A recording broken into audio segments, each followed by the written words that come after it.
Part of taking the engine gearbox out is, of course, we have to remove the selector cable and the selector bar you can see here. Also the rear or transmission mounts, and that should free up the gearbox for us, and then we'll move forward and pull the motor mounts and we should be ready to lift the engine. So this is the part on the chassis strip down that we remove the engine and gearbox, and what a joy it has been. Everything is so exposed, the gubbins are so easy got at. There's your crossover pipe for your exhaust. You can see the valley of death is actually quite nice, quite acceptable. There's your diagnostic plug in the back. Fuel lines are all off. We have removed the linkage and cable for the gearbox. Motor mounts are ready to come out. Transmission mounts are undone. She's sitting on a jack.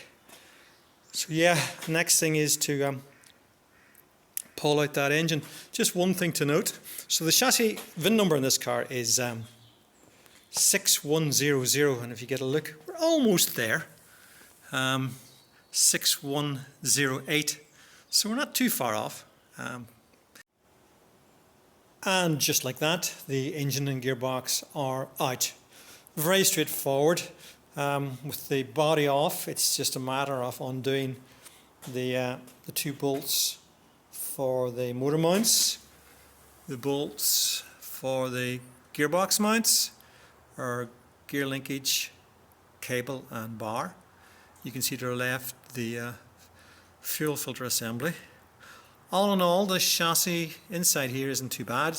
It's a bit scabby in places, but that was to be expected, and that's the whole reason why we're doing this little project. Interesting ID tag for the chassis from the manufacturer of it, so that's pretty cool, and we'll give that a clean up and preserve it. So yep, that's the engine bay. Moving on, we will start on the suspension units and we'll begin to take them apart, and we'll have them nicely powder coated and brought up to spec again. We'll do our shocks and bushings and all that good stuff, handbrake assemblies and calipers. Moving forward, you can see a better view of the trailing arm, and yeah, not to be said for the shimming of the rear trailing arm, but anyway, we'll sort that all out. That's the whole reason for this. Rear trailing arm bolts will be replaced. Don't forget we talked about the bolts for the mount. Make sure and check the mount as well. Replace the bolts, high tensile with a nylon lock nut. Keep everything secure. There'll be new brake lines, of course. So yeah. Sorry for the lighting. Moving on to the front. Lotus was famous for their cars, and one of their secrets was to make everything light, which is a bit of a disadvantage in a heavy Delorean. One of its problems was whenever you braked hard, that bottom suspension arm would bend back, so not so nice. So when we put everything back together again, we'll be using the reinforcement from Delorean Go to put that right. So looking forward to all that. So all in all, it's grubby as heck, but don't you just love it? So I've used this threaded bar to basically keep the spring in check, and then I've undone the top bolt for our air arm, and then I'm going to use this spring clamp to tension the spring so we can take it out. So we can go ahead and take this threaded bar out. It's done its job. You can see what it looks like. Alright, so now we're going to run the gun up.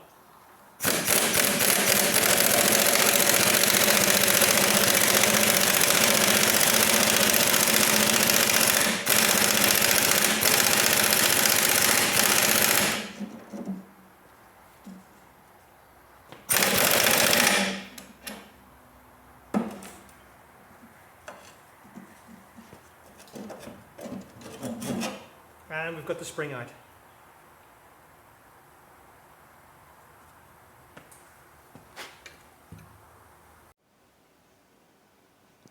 So there you have it. The chassis is now completely stripped. It's taken just under 4 days, so not too bad to get to this stage. And what I'm doing now is chipping the old epoxy because it can be quite difficult to remove. You can see I've been chipping away at it in there so we can expose the bare metal and get it cleaned. Looking pretty good considering scabby, but this is the whole reason why we're doing this, is to give it another 40 years. I'm in two minds about what to do with it, whether to galvanize it or to epoxy it. And I'm kind of leaning towards epoxy for the reason that I've talked to a couple of guys who've had it galvanized, had no problems, but then my experience with galvanizing, it can actually warp the metal that you're galvanizing. So, of course, a chassis is critical with its alignment. And I'd be a wee bit dubious of that. Also, with the epoxy, I'll be doing that myself, so I'll be a lot more thorough, I would think, hopefully, than the guy doing it for me. And the zinc does not coat everything, especially if there's epoxy on there. It can be hard to get off, especially the little nooks and crannies. So by doing it by hand with the epoxy, I think I stand a better chance of protecting the metal. These are all the bits and bobs of the car that I took off. I know it looks like a bit of a disaster, but everything's there, and I'll go through everything and recondition it. There's your wiring loom, your exhaust system, manifolds, radiator, coolant pipes, fuel tank at the top end there with the coil springs. So it's all good. That's the nice thing about having this garage. I can just lay everything out, and there's no issues with it. So next stop is to get it sandblasted.